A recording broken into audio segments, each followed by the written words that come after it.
છેલ્લા 1.5 વર્ષથી સુરતની ઝૂંપડપટ્ટીમાં રહેતો બાંગ્લાદેશી યુવક બોગસ દસ્તાવેજો સાથે ઝડપાઈ ગયો છે।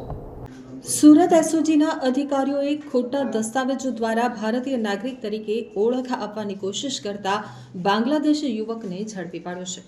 તો સુરત એસઓજી પોલીસે આરોપીની પૂછપરછ કરતા તેણે કબૂલાત કરી કે તે છેલ્લા 1.5 વર્ષથી ઝૂંપડપટ્ટીમાં રહી છે અને બાંગ્લાદેશના એજન્ટને 1000 ટકા આપી અને સાતખીરા બોર્ડર મારફતે પશ્ચિમ બંગાળના બાંગોનમાંથી ગેરકાયદેસર રીતે ભારતમાં પ્રવેશ કર્યો હતો। સુરત એસઓજીને બાતમી મળી હતી કે લાલગેટ પાલિયા ગ્રાઉન્ડ ઝૂંપડપટ્ટીમાં રહેતો યુસુફ સરદાર નામનો એક બાંગ્લાદેશી યુવક ખોટા નામ સાથે ભારતીય નાગરિક હોવાનો ખોટો દાવો કરી રહ્યો છે।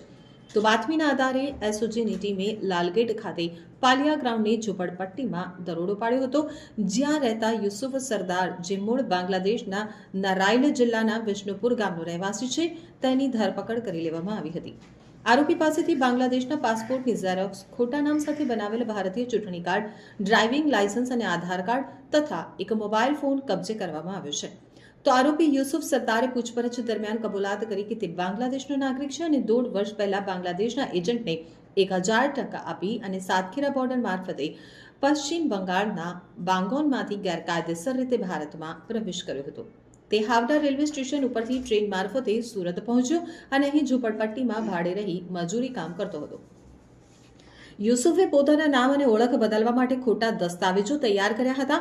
તો ભારતીય નાગરિક હોવાના ખોટા પુરાવા તરીકે ચૂંટણી કાર્ડ, ડ્રાઇવિંગ લાયસન્સ તેમજ આધાર કાર્ડ મેળવ્યા હતા, જે તે સુરતમાં રહેવા માટે ઉપયોગમાં લઈ રહ્યો હતો।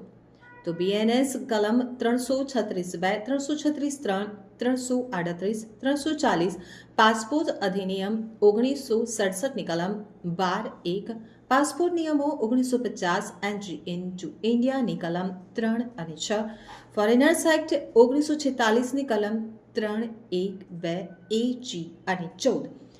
એસઓજીની ટીમે આ કેસની વધુ તપાસ કરી રહી છે અને સુરતમાં રહેલા અન્ય બાંગ્લાદેશી નાગરિકો કે જે ગેરકાયદેસર રીતે અહીં રહે છે તેમનો પત્તો લગાવી રહી છે।